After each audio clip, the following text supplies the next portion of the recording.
जय हिंद साथियों। आज इस वीडियो में आपको बताने वाले हैं आईटीआई इलेक्ट्रीशियन का मोस्ट इम्पोर्टेंट सवाल।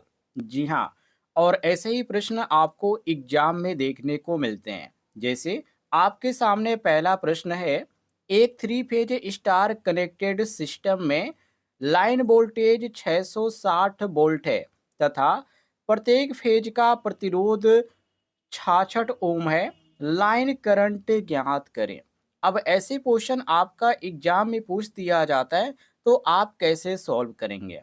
चलिए आपको बताते हैं। सबसे पहले आप क्वेश्चन में देखिए आपसे पूछा क्या जा रहा है। तो यहाँ पे कहा जा रहा है कि लाइन वोल्टेज 660 वोल्ट है। लाइन वोल्टेज को किस चीज से इंडिकेट किया जाता है? तो VL से इंडिकेट किया जाता है, मतलब कि दर्शाया जाता है। तो ये 660 वोल्ट दे दिया गया है।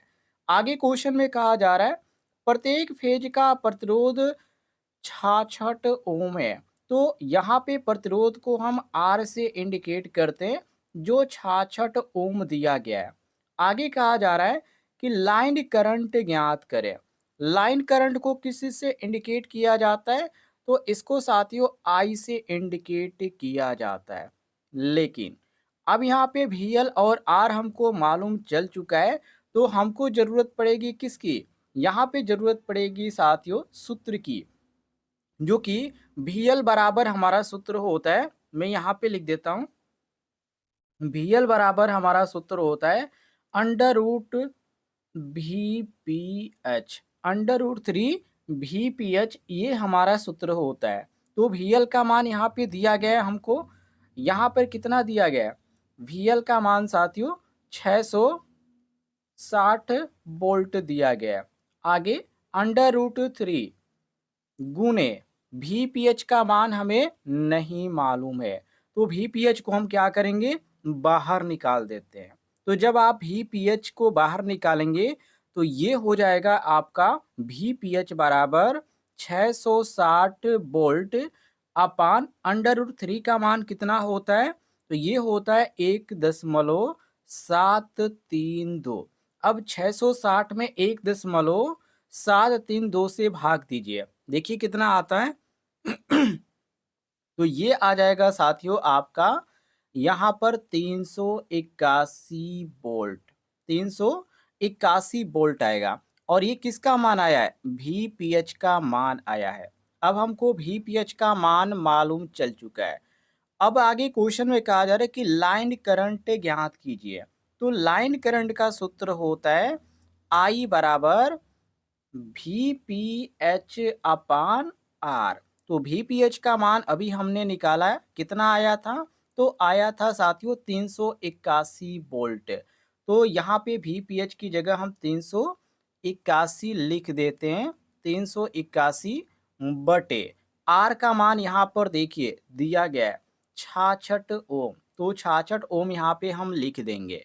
अब इसको भाग दीजिए 381 भागे 66, तो ये दशमलव में जाएगा, कितना आएगा? 5.77 एम्पियर आएगा। इसको भाग देकर देखिएगा। और यहाँ पे जो आपको सही ऑप्शन में देखने को मिलता है 5.77 एम्पियर, बी ऑप्शन दिया गया है। तो ये आपका बी ऑप्शन सही हो जाएगा। ऐसे ही क्वेश्चन आप डेली पढ़ना चाहते हैं तो वीडियो पर एक लाइक जरूर कीजिएगा। प्रश्न संख्या 272, जिसमें पूछा जा रहा है एक ट्रांसफार्मर की प्राइमरी वाइंडिंग में 5000 टर्न तथा सेकेंडरी में 1000 टर्न है। यदि प्राइमरी वोल्टेज 550 वोल्ट है तो सेकेंडरी वोल्टेज ज्ञात करें। देखिए ऐसा यहाँ पे जब भी सवाल पूछा जाए तो एक सूत्र आप याद कर लीजिएगा। सूत्र होता है V1 अपान V2 बराबर N1 अपान N2। ये सूत्र आप याद रखिएगा। अब देखिए इसमें यहाँ पे किस चीज़ को किस चीज़ से इंडिकेट किया जाता है। तो ये जो आपका 5000 दिया गया है ये प्राइमरी का दिया गया है, प्राइमरी वाइंडिंग में 5000। और प्राइमरी वाइंडिंग को किस चीज़ से इंडिकेट किया जाता है? तो N1 से इंडिकेट किया जाता है। अब यहाँ पे कहा जा रहा है कि प्राइमरी वाइंडिंग में 5000 टर्न है और सेकेंडरी में कितना है? 1000 है। तो सेकेंडरी को साथियों हम N2 से इंडिकेट करते हैं, जो यहाँ पे 1000 दे रखा है। आगे कहा जा रहा है कि यदि प्राइमरी वोल्टेज 550 है, 550 वोल्ट है, मतलब कि V1 कितना है 550 है, तो सेकेंडरी वोल्टेज ज्ञात कीजिए। मतलब आपसे किसका मान पूछा जा रहा है, तो V2 का मान आपको निकालना है। तो V2 का मान चलिए हम निकालते हैं। सबसे पहले हम सूत्र के अनुसार यहाँ पर V1 अपान V2 बराबर N1 अपान N2 है, तो यहाँ पे V1 की जगह क्या लिखा जाएगा, V2 की जगह क्या लिखा जाएगा, ये सब कुछ यहाँ पर लिख देते हैं। तो सूत्र हमारा था V1 अपान V2, तो V1 का मान कितना दिया गया 550 दिया गया, बटे V2 यहाँ पे लिख देंगे। तो ये आपका हो गया एक बराबर N1 और N2 का मान यहाँ पे रखिए। तो N1 का मान कितना दिया गया, N1 का मान साथियों यहाँ पर देखिए कितना दिया गया था, तो यहाँ पे N1 का मान 5000 है, तो 5000 हम यहाँ पे लिख देंगे, बटे इसमें N2 का मान 1000 दिया गया है। कितना दिया गया साथियों 1000। तो एक एक को भाग देंगे या सब कुछ एक बार करेंगे, चलिए हम एक एक को भाग देते हैं। तो 5000 भागे आप एक तरह कीजिए 1000, तो ये कितना आ जाएगा, ये आपका 5 आ जाएगा, और यहाँ पर 5 आ गया। अब यहाँ पे 550 बटे V2 बराबर 5 हो जाएगा। तो मैं यहाँ पे देखता हूँ 550 भागे V2 बराबर 5, ये हो गया। अब इसको यहाँ पे पक्षांतर कीजिए। तो जब आप इसको पक्षांतर करेंगे साथियों, तो ये आपका कितना होगा, इसको भी करके देखिए। तो ये आपका आ जाएगा 550 बराबर 5 गुणे V2, ये आपका हो जाएगा। अब देखिए, अब V2 को आप यहाँ पे बाहर निकालेंगे, तो V2 बराबर आपका होगा 550 भागे 5। अब इसको भाग दीजिए, 550 में 5 से भाग दीजिए, तो ये कितना आएगा, तो ये आपका आ जाएगा 110 वोल्ट। V2 का मान कितना आएगा 110 वोल्ट आएगा। अब यहाँ पे ऑप्शन में 110 वोल्ट कौन सा दिया गया, तो ध्यान से देखिए यहाँ पर दिया गया ऑप्शन बी 110 वोल्ट, ये आपका करेक्ट आंसर हो जाएगा। क्लियर है, आगे देखते हैं।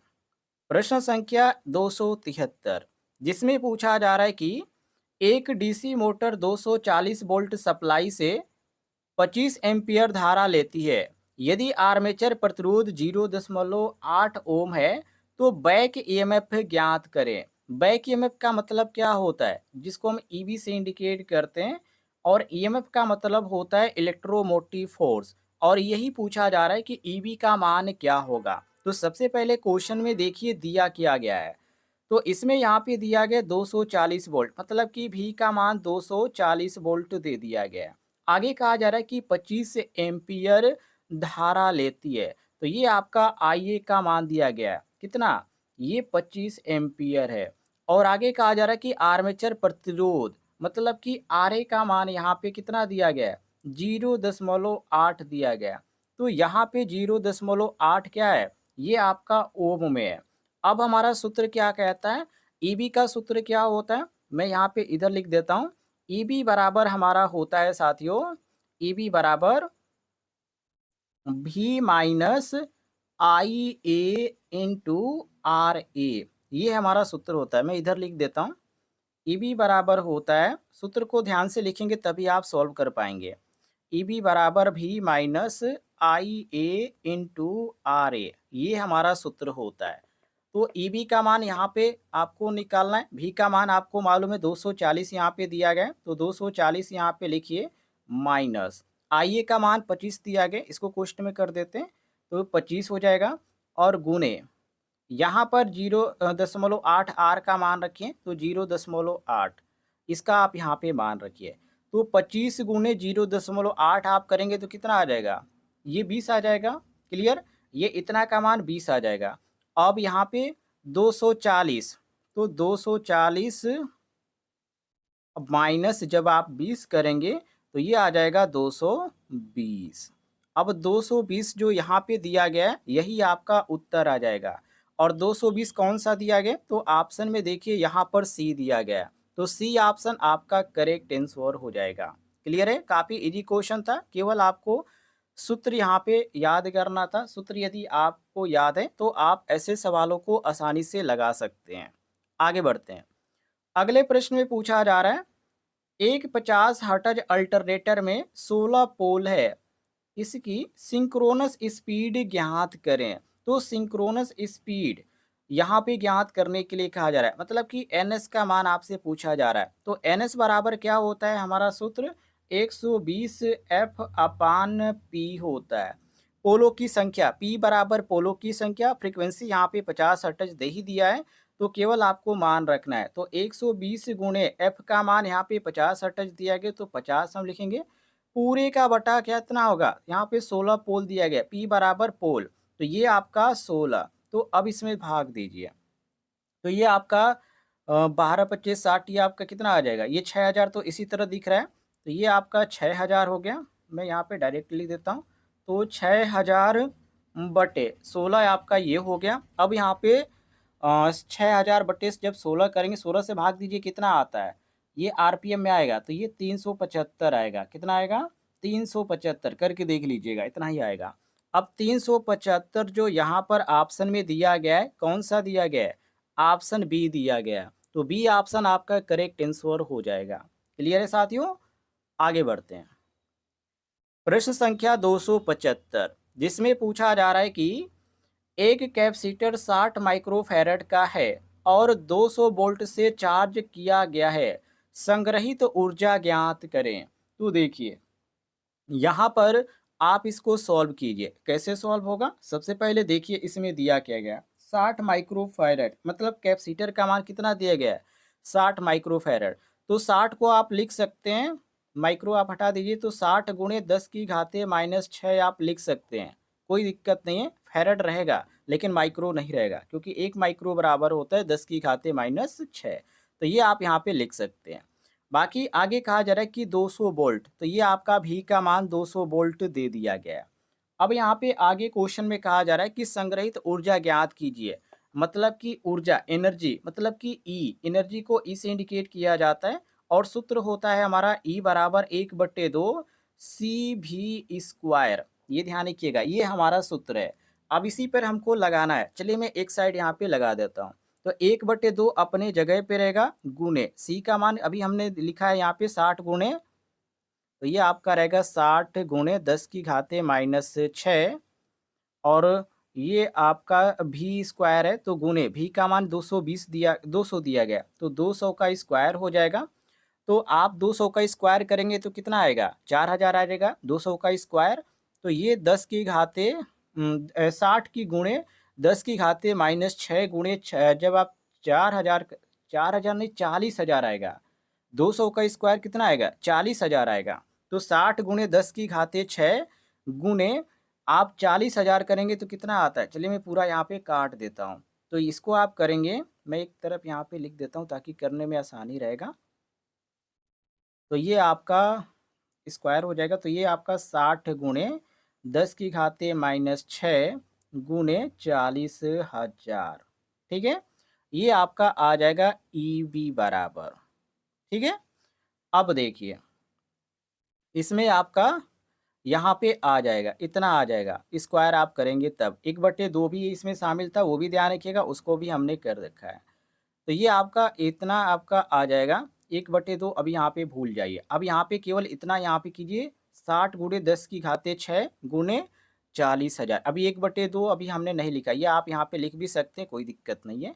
तो आप इसको करेंगे तो कितना आ जाएगा, पहले तो 60 गुणे 10 की घाते -6 गुणे 40,000 कीजिए, तो ये आपका दशमलव में आ जाएगा, तो 2 ये 4 आएगा, मैंने पहले ही कर रखा है, और 1/2 गुणे 2.4 ये आपका आ जाएगा। अब इसमें आप कीजिए, तो ये आपका 1.2 जूल आ जाएगा, 1.2 जूल, और यहाँ पे ऑप्शन में देखिए 1.2 जूल तो दिया गया है, यहाँ पर आपका सी ऑप्शन दिया गया है, तो सी ऑप्शन आपका करेक्ट आंसर हो जाएगा। ऐसे ही क्वेश्चन आप डेली पढ़ना चाहते हैं तो वीडियो पर लाइक करके आप चैनल को भी सब्सक्राइब करें, आपको ऐसे ही क्वेश्चन डेली मिलते रहेंगे।